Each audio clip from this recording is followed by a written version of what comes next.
BFM Business et Tech Co présente De quoi je me mêle, François Sorel. Et un grand salut à toutes et à tous, merci d'être là, bon week-end et merci aussi d'être fidèle à De quoi je me mêle, votre rendez-vous tech du week-end sur BFM Business, sur la plateforme Tech Co, sur la chaîne YouTube aussi de Tech Co, en audio, en vidéo, vous ne pouvez pas nous rater, sauf si vous ne nous aimez pas, mais si vous ne nous aimez pas, c'est que vous n'êtes pas là. Avec au sommaire de ce De quoi je me mêle tout à l'heure en deuxième partie, comment choisir sa barre de son. C'est compliqué.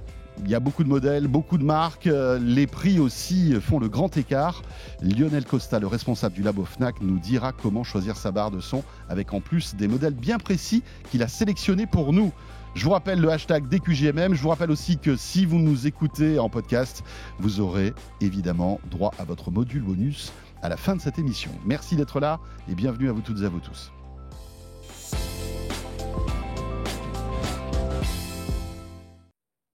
Et pour débuter, c'est le Club de la Presse IT avec cette semaine Olivier Frigara. Bonjour Olivier. Salut François. Mon petit doigt me dit, qui est toujours là, mon petit doigt, oui. Il me dit qu'on va parler du Vision Pro. Oui, c'est une petite nouveauté. Petite nouveauté. Oui. 3 fois rien. C'est quoi rien. Tu vas voir. Et Damien Licata Caruso est avec nous, qui découvre le Vision Pro. Oui. Pour cet éminent journaliste tech au Parisien, je me demande ce qui se passe. Bonjour Damien. Bonjour. Ravi de te retrouver. Merci pour l'invitation. Voilà, Le Parisien, avec plein d'actu tech, bien sûr, écrite par cet excellent journaliste qui est avec nous aujourd'hui. Merci. Il vient, non pas avec un scoop, en tout cas ça a été un scoop pour Le Parisien, mais tu vas venir tu es là aussi pour nous expliquer tout ça. On va parler de la dématérialisation des titres de sécurité, quoi, en quelque sorte. Enfin, carte d'identité, ce qu'on appelle communément les papiers. Oui. Les papiers d'identité, voilà. Bientôt, on les aura sur le smartphone. C'est plutôt une bonne nouvelle. Par un autre nom, du coup, parce qu'on ne pourra plus appeler ça papier. Ouais, il faudra appeler ça... Oui, quelque chose. Déposer les noms. On va demander aux spécialistes. Et puis, évidemment, on reviendra sur le Vision Pro avec Olivier qui l'a testé. On va parler aussi de ce labo d'intelligence artificielle que vient d'inaugurer Google avec Sundar Pichai qui a fait le déplacement. Ça, c'est dans un instant. Mais pour débuter, donc, le petit scoop de cette semaine dans Le Parisien. Aujourd'hui, et c'est vrai qu'on se fait arrêter par la police, par exemple, voilà, sur la route, on est obligé de sortir son vrai permis. Si on monte une photo, bon, on nous regarde méchamment et ça risque de mal se passer. Oui, les forces de l'ordre sont parfois un petit peu tatillonnes. Effectivement, c'est un peu à la tête du client. Mais tout ça va changer. Ce qui va changer, évidemment, c'est qu'on ne va plus sortir son permis de conduire ni sa carte grise de sa boîte à gants, qu'on a parfois aussi oublié, égaré. Si elle est un peu vieille ou son permis est un peu vieux, on l'a peut-être un peu aussi déchiré. Oui, parfois, j'ai un peu honte de le présenter. Ah, bon. Attendez, eh bien, il y a une solution. L'autre bout qui pareil. est là. C'est autre morceau le mien. Mais voilà. Messieurs, il y a une solution. J'ai des cheveux, moi, sur mon permis de conduire. Et par contre, au moins là. J'avais 18 ans. Hein. Par contre, dans la nouvelle version du permis dématérialisé, on devra avoir une photo à jour de son permis. Et oui, vous allez devoir avoir la dernière photo qui va être intégrée dans votre permis dématérialisé, qui est de la forme d'une petite carte de crédit, comme peuvent l'être les nouveaux permis qu'on délivre en ce moment. Et la version dématérialisée, elle va apparaître dans une application qui s'appelle France Identité. Vous allez avoir votre carte nationale d'identité électronique, la petite avec une puce qui va sécuriser votre démarche pour obtenir ces fameux permis dématérialisés. C'est un carte peu le grise dématérialisée. La carte d'identité, c'est le sésame pour avoir toutes les autres cartes. Tout débloquer. Oui. Si j'ai pas ma carte d'identité nouvelle génération avec la puce NFC, je peux rien faire. Non, elle va tout débloquer. Il y a quand même 17 millions de Français maintenant qui l'ont adopté. Il y a eu une mise en route un peu difficile, c'est vrai. Il y a eu des files d'attente dans les préfectures, dans les mairies. Maintenant, c'est bien lancé.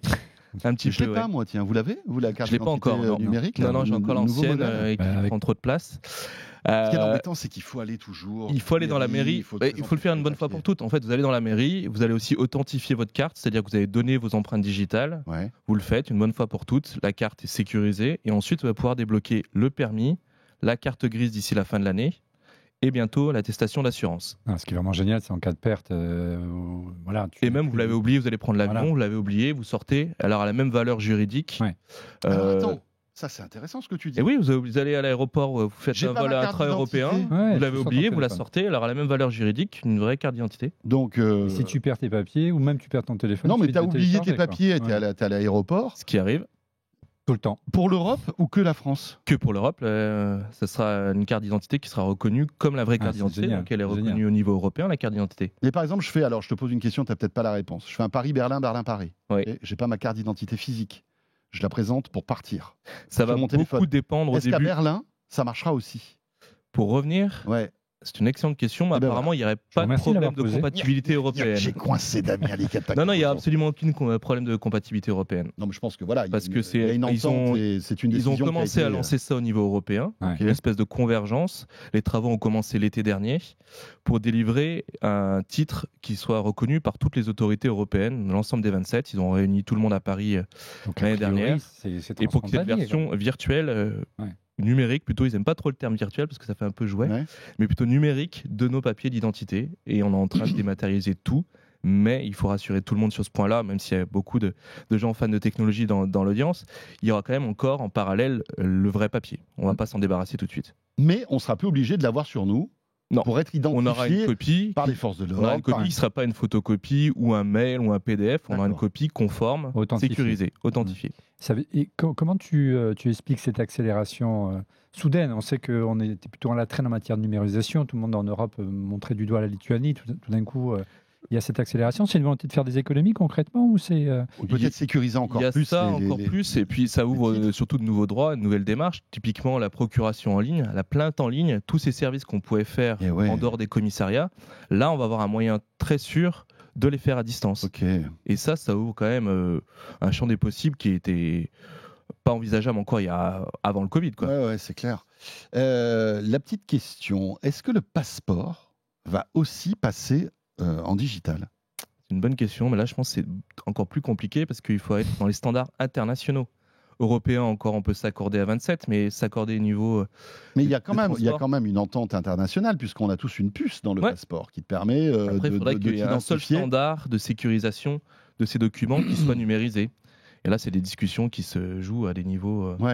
encore très compliqué. Je crois qu'il y a des pays déjà qui ont numérisé des passeports, je crois bien. Vous n'en avez pas parlé dans le Parisien? Je ne pense pas, non, les passeports mais je crois qu'il y a, ou en tout cas il y a des projets. Justement, par exemple, on parlait de l'Estonie ou de la Lituanie qui sont assez en avance. Et ben l'ironie, ce sont des boîtes françaises qui font leurs documents d'identité.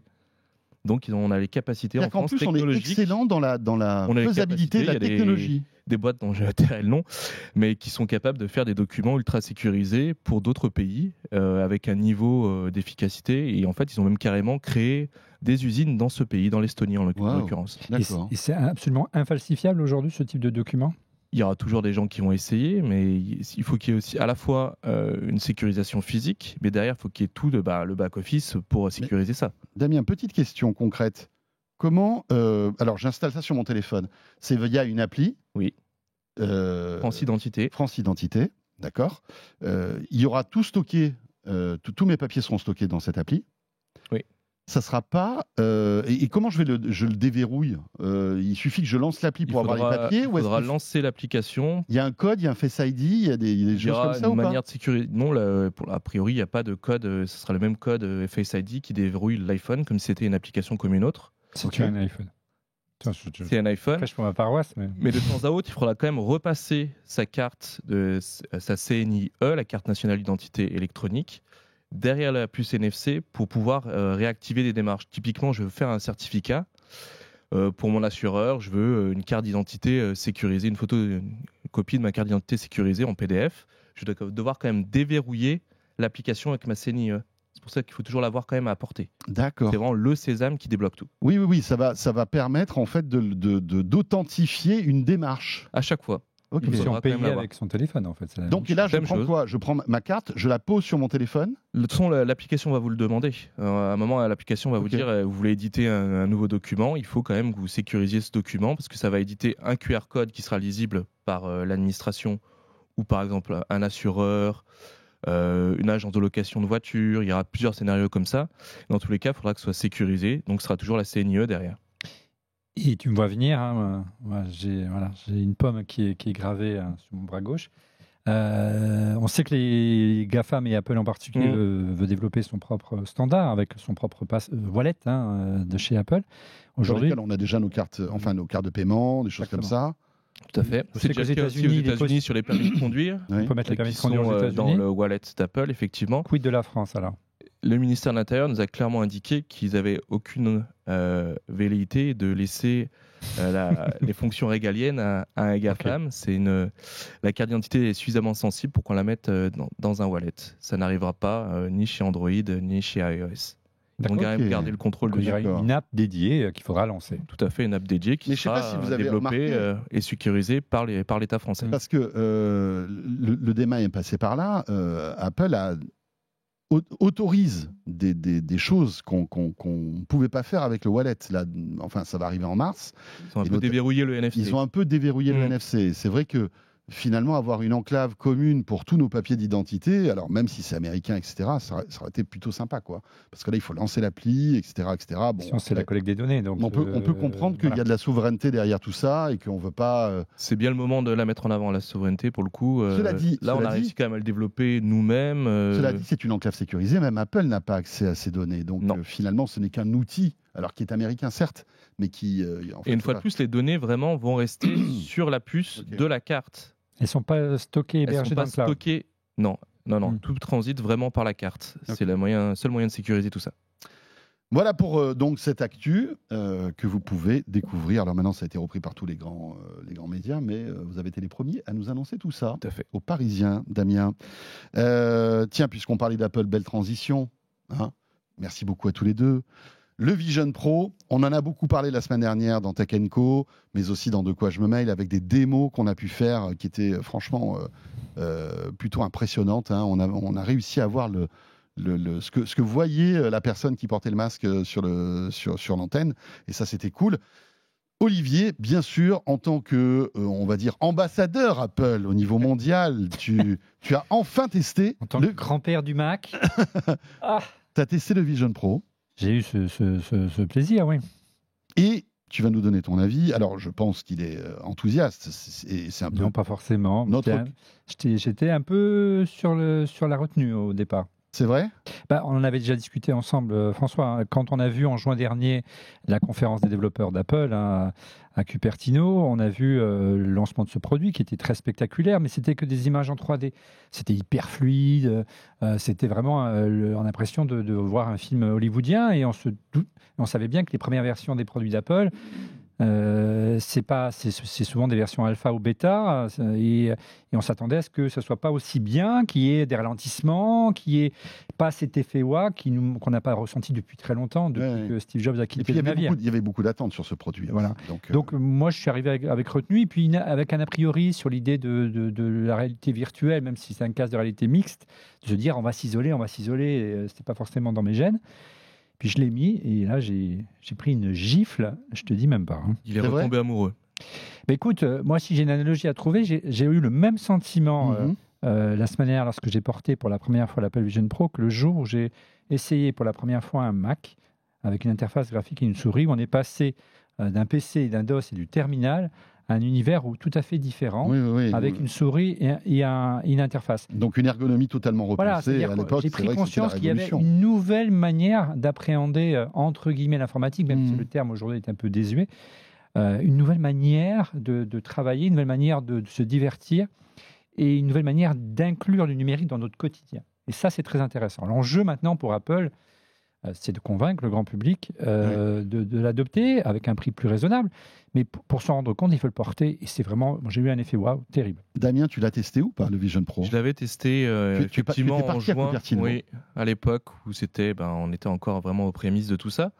Mais c'est vrai que j'avais été emballé en sortant, mais je me disais, il manque quand même quelque chose. Et ça finit par arriver. Ce sont tout l'écosystème d'applications. Tu trouves qu'il y a alors, tu l'as pas retesté depuis. J'ai pas retesté depuis. Ça serait intéressant d'avoir justement. Mais je vais le retester d'ici 15 jours. Ça va être une redécouverte. A posteriori, je pense. C'est vrai qu'après, il reste quand même les problèmes physiques que sont le poids. Même si la batterie est déportée, ça reste quand même quelque chose d'assez lourd dans mes souvenirs. Donc je suis pas sûr. J'ai vu aussi les vidéos des gens qui l'essayent pendant des heures, qui font toute leur vie avec. Je me suis dit comment c'est possible physiquement, parce que ça, quand tu le prends sur le crâne, tu te dis quand même. Alors moi j'ai quelque chose aussi par rapport à ça. Alors moi je l'ai pas porté 4 heures, je l'ai porté une petite heure, moins d'une heure. Je me suis dit, la première chose que je vais ressentir, effectivement, c'est le poids. Donc, effectivement, quand on le met, notamment avec la large bande, tu sais, sans sans la boucle au milieu, on sent du poids. Mais j'ai absolument pas été, moi qui suis très sensible, puisque de porteur de lunettes depuis ma naissance quasiment, j'ai pas du tout été sensible et fatigué par ça. Moi, ce qui me faisait peur également, c'était d'avoir la cinétose, l'effet de mal de mer que j'ai pu ressentir. Moi, quand tu vois un jeu un peu trop rapide, un jeu vidéo, j'ai touché la tête qui tourne, hein, pas du tout. Mais moi, ce qui m'a bluffé, c'est l'immersion totale. C'est-à-dire tu le mets. Là, alors moi, je m'attendais à ce qu'il fasse une demi-heure, 45 minutes, parce que les gens d'Apple nous avaient dit il faut aller en Apple Store, il faut le régler sur mesure, ça prend du temps. En 5 minutes, il était optimisé pour mon visage et mes yeux, donc il calcule, tu sais, la distance, etc. En plus, je ne portais pas mes lunettes, mais j'avais des lentilles quand même. Ce jour-là, j'avais prévu ça. Et l'immersion, et l'intuitivité de l'interface. C'est ça qui vraiment qui m'a donné un peu la chair de poule. C'est de dire waouh. Tu t'avais quand même bien senti à la maison parce que tu avais aussi l'habitude de l'écosystème Apple et on retrouve des bons réflexes qu'on peut avoir sur un iPad, sur un autre. Oui, mais on oublie de toucher avec la main. C'est les yeux qui pilotent le tout. On regarde, on sélectionne une application, on se prend très très vite au jeu. C'est une nouvelle manière de naviguer, une nouvelle interface. Alors, on en a parlé la semaine dernière avec à la fois JB de The Collection qui est venu sur le plateau de Quoi je mêle, qui nous a expliqué tout ça. Nicolas Lelouch était venu aussi, puisque tous les deux sont partis à New York pour acheter le Vision Pro. Ce qui est intéressant et ce qu'on sait depuis, c'est que évidemment, cet appareil est passé sous les fourches codines d'Ifixit, dont la spécialité est de démonter en fait les appareils. Vous savez que eux, ils ont une obsession, ils ont des tournevis et ils démontent tout ce qui touche. Impressionnant ce qu'ils ont fait. Et ils ont démonté, Olivier, le Vision Pro. Et c'est un concentré de technologie incroyable. Mon ami Laurent, qui chroniqueur en fait le Mac, a utilisé une jolie expression pour ça. Laurent Pantanache, il parle on effeuille un oignon. Il y a des couches de techno, ça dure une demi-heure, il y a un nombre de composants, et là on se rend compte évidemment du concentré de technologie de cet engin, qui est vraiment impressionnant, et même on peut se dire, et on comprend mieux d'ailleurs pourquoi entre guillemets il est si lourd, et au-delà, pourquoi il coûte si cher, parce qu'on est vraiment en matière de composants. Alors même s'il n'y a pas de Wi-Fi 6E, mais en termes de certains composants stratégiques qui font la valeur ajoutée de l'Vision Pro aujourd'hui, au sommet de ce qui se fait en matière de techno aujourd'hui. C'est vraiment très impressionnant ce qu'ils ont réussi à faire, avec comme d'habitude des matériaux très nobles, qui sont le verre et l'aluminium, donc ce qui rajoute un petit peu du poids. Et c'est vraiment, enfin, on voit dans la vidéo qui passe en ce moment, le nombre de couches qu'il y a de hardware, c'est vraiment le nec plus ultra en matière de casque mixte aujourd'hui. Est-ce que ça se démonte facilement ? Non, ça ne se démonte pas forcément facilement. Tu vois, ils sont obligés de le chauffer pour retirer le verre. Voilà, mais du coup, ça veut dire que ça se répare aussi difficilement. Oui, aujourd'hui, on part de zéro. Il a peut-être vocation à... impossible à recycler, impossible à récupérer. Recycler, je pense que c'est facile, mais à réparer, je pense que ça va être compliqué. Mais effectivement, on est dans une première version. L'enjeu, c'est qu'on s'aperçoit qu'il y a encore énormément de travail de la part des designers et des ingénieurs d'Apple pour en faire une paire de lunettes comme je porte ou que tu portes au bout du nez, et qu'on intégrerait dans une simple paire de lunettes correctrices. Et on voit que le travail est considérable. Ce qui est intéressant dans le travail d'iFixit, c'est qu'on comprend mieux donc pourquoi il coûte si cher. On peut se poser même la question, parce que si on assemble les composants, si à 4 000 €, en gros, ou 3 500 $, il ne le vend pas à perte aujourd'hui, ce Vision Pro, franchement. Ouais, c'est la petite musique qui traîne en ce moment. C'est que, en fait, pour promouvoir cet appareil, ils se sont assis sur leur marge. Ouais. Et chez Apple, ça doit être douloureux quand même, parce que, bon, c'est pas dans la culture de l'entreprise, rappelons-le. C'est 40 à 44% de marge brute en général chez Apple. Voilà. C'est plus que Louis Vuitton, pour se donner une idée. C'est dingue. Sur des produits high-tech, c'est rarissime d'arriver à faire ça. Mais là, en fait, comme c'est un nouveau produit, se permettre du coup quand même de lancer des produits un peu fantasmes. C'est nouveau. C'est nouveau. C'est Apple. Impressionnant. Cette vidéo, elle est impressionnante d'Ifixit. On se rend compte, et ce que tu disais, voilà, toutes les couches technologiques qu'il y a dans cet appareil, c'est dingue. Je vous invite d'ailleurs à la regarder, cette vidéo. C'est impressionnant.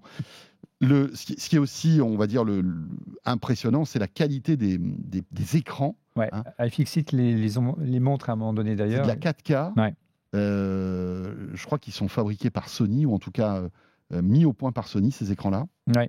En fait, ça semble être vraiment l'arme secrète. Le secret de l'Apple Vision Pro, ce sont ces écrans. Effectivement, il y a un moment, on est en train de les découvrir là. C'est vraiment l'arme secrète d'Apple aujourd'hui, parce qu'effectivement, ils ont une résolution, on les voit là, proche d'un écran 4K, d'un cheveu, on frôle la 4K. Et effectivement, ce serait Sony qui les fournirait.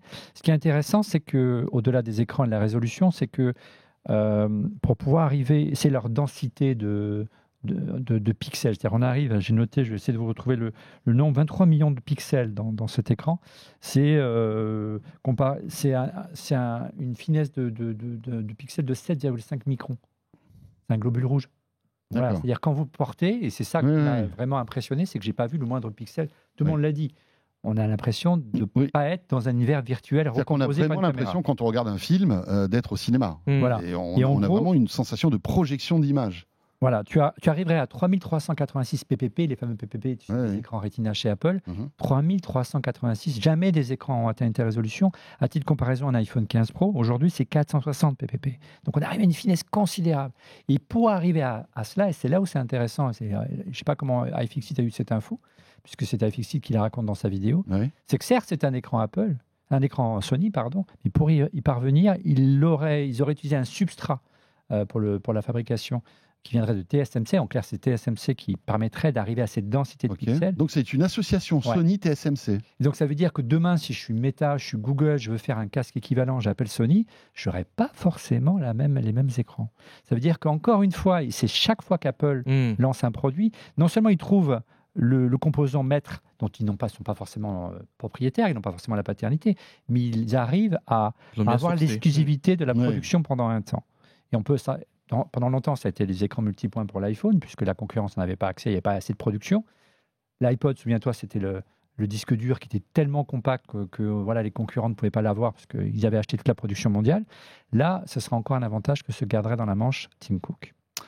Alors, bon, voilà, c'est un produit impressionnant technologiquement, mais malgré tout ça, Damien le disait, c'est un peu lourd. Voilà, c'est un premier modèle, c'est normal, je pense. On peut leur donner quand même... le bénéfice du doute sur ce genre de produit, mais je pense que le prochain va vite arriver déjà. Ce qui est intéressant, c'est que Apple a une feuille de route, visiblement, parce que Mark Gurman, qui est un journaliste très, très réputé et qui a beaucoup d'informations en exclusivité concernant Apple, a dit des choses là-dessus, Olivier. Oui, dans sa dernière newsletter, il indique qu'en gros, ce serait vraiment une première version, comme tu l'expliquais, Damien. Et qu'en gros, les designers ingénieurs d'Apple estimaient que leur vision finale, son jeu de mots de l'Apple Vision Pro, ce serait d'ici 4 générations. Il faudra attendre encore 4 générations pour avoir vraiment la matérialisation de ce qu'ils veulent obtenir en termes de form factor. Moi, ce que j'attends, c'est obtenir en termes de budget, parce qu'à 4 000 € presque, si on fait la conversion avec la TVA notamment et la taxe sur la copie privée, voilà, il faut que le produit arrive à moins de... il faut qu'ils cassent le prix en deux, si on n'y arriveront pas, c'est clair. Ce qui est intéressant, c'est que évidemment, ce lancement d'Apple était très attendu par à la fois les clients, mais aussi les observateurs de ce milieu-là, et les concurrents, notamment Meta qui doit se sentir un peu soulagé de voir qu'Apple se lance aussi dans ce domaine-là. On en a déjà parlé. Et c'est intéressant parce qu'il y a 2 jours, Mark Zuckerberg a posté une vidéo sur Instagram en comparant un peu les deux masques. Le dernier Quest 3, même pas le Pro, je parle du Quest 3, et le Vision Pro, qui sont à des années-lumière en termes de tarifs. Je crois qu'il y en a un qui est à 500 € et l'autre à 4 000. C'est clairement pas le même modèle économique. Bon, Meta, ils savent très bien qu'ils ne vendent pas que du matériel et que derrière, ils vendent d'autres services et qui collectent 2-3 choses en route, certainement. Bon, c'est un autre modèle économique. Après, Meta a aussi peut-être fait l'erreur à l'origine de parler de Metaverse. Apple n'a jamais parlé de Metaverse dans sa communication sur l'Apple Vision Pro. On n'a jamais dit on va vous emmener dans un univers parallèle, vous allez voir une nouvelle vie sociale en ligne. Ils n'y sont pas risqués. Mais alors, bon, c'est intéressant de voir ce qu'a dit Mark Zuckerberg par rapport au Vision Pro. Alors, il respecte Apple, il n'y a pas de souci, mais il dit malgré tout que son Quest 3 est meilleur que le Vision Pro. Alors, je pense que là, il va un peu loin. Bon, cela dit, il défend son steak. Mais il dit c'est plus léger. La batterie n'est pas accrochée dans le dos. C'est vrai, il a raison. Hein, ça, on peut. Voilà, il dit que on a une plus grande liberté de mouvement. Bon, je sais pas pourquoi il dit ça, mais bon, voilà. À cause de la batterie, certainement. Sans doute. C'est vrai que c'est et puis il dit surtout, c'est 7 fois moins cher. Et que voilà, les deux masques n'ont pas la même philosophie. Mais c'est intéressant, c'est-à-dire que malgré tout, c'est très rare de voir comme ça un géant américain comparer son produit à un autre géant américain. Alors là, même si voilà, c'est assez subtil, il y a cette comparaison. Ouais. Je trouve ça fou quand même. Ça te rappelle à rien, quelques années en arrière, au lancement de l'iPhone, quand Microsoft, Steve Ballmer comparait l'iPhone à ses téléphones sous Windows. Il dit que ça ne marcherait jamais. Oui, il n'y a pas de clavier. Mais voilà, non, mais moi, je ne suis pas un spécialiste de la réalité virtuelle. Je ne suis pas un gamer. J'avais essayé l'Oculus il y a des années, mais je n'avais jamais essayé la dernière version de Quest. Et donc là, pour l'émission qu'on a fait pour le Vision Pro, on a demandé à Meta, on sentait qu'ils n'étaient pas très confortables, de nous envoyer un exemplaire pour qu'on compare. Et effectivement, malheureusement pour Meta, c'est qu'avant d'essayer le Meta, j'ai essayé le Vision Pro. Et là, ce n'est pas en sa faveur, parce qu'effectivement, ces écrans dont on parlait tout à l'heure, c'est toute la différence. Quand je porte le casque d'Apple, après, je suis marqué au fer rouge par la pomme, mais on ne sent pas qu'on est dans un univers virtuel. Bien sûr, on se doute bien qu'on a un casque sur les yeux, mais on n'a pas cette oppression. C'est clair. On porte le Quest, on est des écrans, non pas 4K, mais des écrans en HD. On voit qu'il y a une calibration qui se fait, mais qui est quand même beaucoup moins poussée en matière de précision et de calcul de distance des yeux, si tu as un strabisme ou pas un strabisme. Le rendu n'a rien à voir. Ça peut aussi suffire pour une génération, par exemple, pour entrer dans la réalité virtuelle à moindre coût. Bien sûr. Jouer à des jeux, regarder un peu des vidéos, pas forcément des formats longs. Ça peut suffire à plein de gens. Enfin, c'est quoi, 400 €? Mais je trouve 500 €, ça a augmenté. Il y a un truc qui est intéressant, je trouve, c'est que ça va. Enfin, il y a une espèce d'émulation qui se fait autour de tout ça. C'est-à-dire que Zuckerberg aujourd'hui a une espèce d'étalon qui est le Vision Pro, même s'il ne dit pas, il doit se dire, ok, bon. Puis derrière, il y a ma prochaine génération, il va falloir que je fasse au moins aussi bien, voire mieux. Augmenter le niveau. Et ça va être une espèce d'escalade qui va peut-être accélérer l'innovation technologique pour notre plus grand plaisir finalement, parce que aujourd'hui, il y a ces deux acteurs, mais on peut imaginer que demain, il y ait Samsung et Google, puisque c'est ce qu'on murmure, et peut-être d'autres aussi. Donc, intéressant. Non, mais on sait qu'on l'a encore vécu lorsque l'iPhone est arrivé. Les géants des télécoms, enfin des téléphones à l'époque, puisque ce n'était pas encore des smartphones, avaient du mal à populariser le concept du smartphone et le réserver à des geeks ou à des professionnels. L'iPhone a popularisé le smartphone dans le grand public. Et aujourd'hui, il n'est pas leader du marché avec l'iPhone, mais enfin, quoique, de plus en plus. Mais voilà, en tout cas, il n'est pas leader en termes de part de marché d'OS aujourd'hui avec Android, même si c'est le constructeur qui vend le plus de téléphones aujourd'hui. Voilà, donc demain, c'est une excellente nouvelle pour Meta et Mark Zuckerberg que l'Apple Vision Pro arrive, parce qu'il va évangéliser, Apple vont évangéliser les usages autour des... Et puis il y aura une offre alternative moins chère. Aussi, et puis même un développeur qui a fait une application plus Vision Pro va pouvoir ensuite le faire pour un autre casque sans problème. Ce que met Mark Zuckerberg en avant aussi, c'est la richesse d'applications qu'il y a sur son store. Et là, c'est vrai qu'il a raison. Étant donné que ça fait des années qu'il déroule sa stratégie, il y a beaucoup d'applications. Ils ont beaucoup sponsorisé au début les développeurs, les studios pour créer et des jeux et des applications. Donc ils veulent rentrer dans leur sous aussi. C'est vrai. C'est intéressant. Donc on va bien voir un peu comment tout ça évolue. Je vous propose de rester toujours du côté d'Apple, mais peut-être s'intéresser sur d'autres produits, parce que l'iPhone 16... est en pleine gestation. Il arrivera en septembre prochain. Qu'est-ce qu'on sait sur cet iPhone 16, Olivier ? On a déjà des informations intéressantes ? Les infos commencent à tomber, puisque tu sais, il arrive normalement en septembre. Les chaînes de prod doivent être prêtes pour le mois de mai, mois de juin. Parce que c'est là qu'ils commencent à en fabriquer des millions et des millions. Donc ça veut dire que le design doit être finalisé dans les semaines qui viennent pour être prêt d'ici le printemps ou plus tard. Donc oui, il y a quelques infos qui commencent à tomber. D'abord concernant l'iPhone 16, qui perdrait, tu sais, au dos son bloc optique avec les deux objectifs qui sont en diagonale. Il deviendrait maintenant parallèle, comme autrefois l'iPhone 10. Il y avait, tu sais, deux petits objectifs. Maintenant, tu en aurais deux gros, l'ultra grand angle et le grand angle.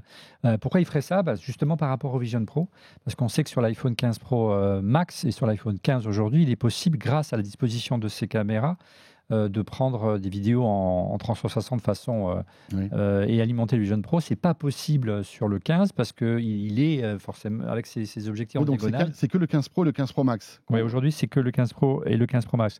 Donc le 16 tous les modèles du 16 pourraient faire des vidéos immersives compatibles avec le Vision Pro. Ce serait la principale nouveauté. Il devrait hériter de toutes les nouveautés qui sont arrivées cette année sur le 15 Pro Max. Donc le fameux petit bouton, tu sais, qui permet de faire un raccourci. Bouton action. Qui arriverait également. Enfin voilà, toutes les ça, j'ai envie de dire, c'est des détails. Ouais. Mais ce qu'il y a d'intéressant, c'est que Apple appuierait enfin sur le bouton intelligence artificielle. Oui. Avec le 16. Et notamment iOS, dans la nouvelle version d'iOS, qui serait, d'après ce qu'on dit, vraiment une mise à jour majeure. De rupture, oui. Voilà, une mise à jour de rupture. Je ne sais pas si tu en as entendu, Damien. Oui, il serait temps, parce que l'année dernière, on était à la conférence des développeurs. C'est vrai qu'ils ont parlé beaucoup d'IA sans dire IA. Le terme IA n'a jamais été prononcé pendant toute la conférence. Ce qui est bien dommage, parce que ça va peut-être inciter encore les gens à investir encore plus ce champ de recherche. Mais en gros, iOS, oui, ils sont obligés, maintenant, ils sont quasiment au pied du mur, de mettre l'IA à peu près partout. Quand on voit ce que sort Samsung, quand on voit ce que peuvent sortir sur les pixels de Google, à un moment, il faut qu'ils accélèrent, oui. Et au-delà, il faut qu'ils créent leur propre langage d'IA génératif. Hein. C'est ça l'enjeu. Hein. Ils étaient très discrets, tu l'as dit l'année dernière. Ils ont tout misé sur Vision Pro. Ils ont commencé à en faire. Il y a eu une première itération qui est passée sur GitHub il y a quelques jours là. Mais ils ont laissé ça à des développeurs obscurs et ils n'ont pas encore vraiment. Ils incarnent pas encore l'IA en fait. Le problème d'Apple pour l'instant, c'est que Microsoft arrive à l'incarner à travers ChatGPT. Google a aussi mis la main dessus, mais Apple, on se dit, mais ils sont un peu en retard. Et là, ils n'ont plus le choix. Ah non, ils sont pas en retard, ils sont carrément à la ramasse. Mais là, apparemment, ils mettraient effectivement les bouchées doubles pour la WWDC, la conférence des développeurs, et c'est là qu'est généralement dévoilé la nouvelle version d'iOS, et qu'ils mettraient un gros accent, parce que c'est vrai que même si c'est pas l'intelligence artificielle générative tel qu'on le conçoit aujourd'hui, on regarde Siri, on se dit qu'Apple a beaucoup de progrès à faire et je suis tendre. Et c'est ce qui manque aujourd'hui à l'Apple Vision Pro aussi, un super Siri dopé à l'IA génératif. Donc ça va aussi dans ce sens-là. Donc effectivement, la principale nouveauté, elle sera certainement logicielle l'année prochaine et devrait être intégrée à Apple. Et c'est d'autant plus dommage que ça ne soit pas présent aujourd'hui. Et apparemment, il y a des petits bruits de couloir au sein de Cupertino qui a une grande frustration. Pourquoi ? Parce qu'ils ont énormément travaillé sur les puces. Ils mettent à longueur de keynote et d'Apple Event que c'est la meilleure puce du marché, la plus économe, et qui en plus serait la plus efficiente en matière d'IA génératif. Mais le problème, c'est qu'il n'y a pas le langage chez Apple. Donc on ne peut pas exploiter ces Ils ont le hardware, mais pas le soft. Donc là, c'est quand même assez terrible. Ils auraient les capacités de faire de l'IA générative sur un appareil, ce qui est quand même pas donné à tout le monde, malheureusement, de le faire uniquement en local, et ça pourrait tout changer pour l'IA. Voilà. Alors, la mauvaise nouvelle, c'est qu'effectivement, ils ont pris énormément de retard quand on voit ce qu'arrive à faire un ChatGPT aujourd'hui.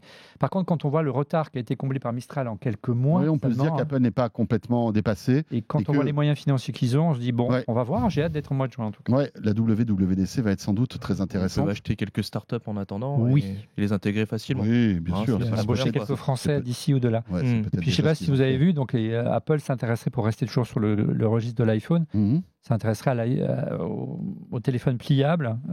C'est ce qui reviendrait. Mais ce ne serait pas pour tout de suite. Il faudra attendre plutôt 2025, puisque le standard... Voire 2026, moi j'ai lu. Parce qu'en fait, ça serait... 2 ans. Il y aurait 2 ans d'attente. Ils auraient quelques problèmes encore techniques, visiblement. Les critères d'intégration de batterie, enfin des choses comme ça. Les critères de qualité d'Apple sont, en matière d'IA, sont excessivement exigeants. Par exemple, la petite pliure que vous voyez sur les Samsung, sur les flips notamment, forcément qu'on voit sur l'écran, ça, c'est absolument pas envisageable chez Apple. Donc il faut qu'ils trouvent il faut qu'ils trouvent une solution technique. Ils feront pas de. Il faut que l'industrie déjà progresse et que leurs fournisseurs progressent pour ensuite pouvoir. Clairement, les écrans des iPhones, c'est déjà du Samsung. Puis au-delà, la plupart du temps, donc ils vont attendre que Samsung fasse le pas décisif. Effectivement, pour effacer cette pliure. Et puis au-delà, quand tu sais le nombre d'iPhones qui sont vendus par trimestre, 40, 50, 60, 70 millions d'exemplaires, il faut que ces fournisseurs aient la capacité de production. Et c'est pas évident de fournir 30, peut-être pas 70 millions d'un coup, mais 10 ou 15 millions supplémentaires à Apple. Je suis pas sûr qu'un Samsung puisse répondre à ce niveau de qualité. Donc ça prend du temps. Et encore une fois, quand le premier iPhone pliant, ou iPad aussi, parce qu'on évoque aussi l'iPad, peut-être que l'iPad arriverait même avant l'iPhone parce que c'est plus facile à fabriquer, il y a moins de contraintes avec l'iPad limiter un que seul l'iPhone. modèle, on pourrait être sur un iPhone 17 Pro Max. On sait qu'Apple aime bien compartimenter, tu sais, les familles, et on sait que s'ils sortent un gros iPhone avec un écran pliable, ils vont faire de l'ombre à l'iPad. Voilà. Ouais. Soit ils sortent un mini iPhone qui deviendrait comme un flip, l'équivalent d'un 14 Pro, d'un 15 Pro ou d'un 15 Pro Max, soit effectivement, ce serait plutôt l'iPad qui a besoin quand même, les ventes s'écroulent en ce moment des tablettes. Donc je pense qu'il faut qu'ils rafraîchissent un peu le concept. Messieurs, merci beaucoup. Merci à Damien Licata. Merci à Olivier Frigara, le Parisien. On refait le Mac. On va se retrouver dans un instant pour la suite de ce De quoi je me mêle avec Lionel Costa, le responsable du Labo Fnac, pour nous aider à choisir notre barre de son. Parce que c'est vrai que c'est un sujet important. Si vous avez une belle télé, autant avoir un bon son aussi associé. Et on se retrouve pour le module bonus avec Damien et Olivier, juste après le module bonus, exclusivement en audio. Merci de nous suivre et à tout de suite donc avec le Labo Fnac. De quoi je me mêle sur BFM Business et Tech & Co.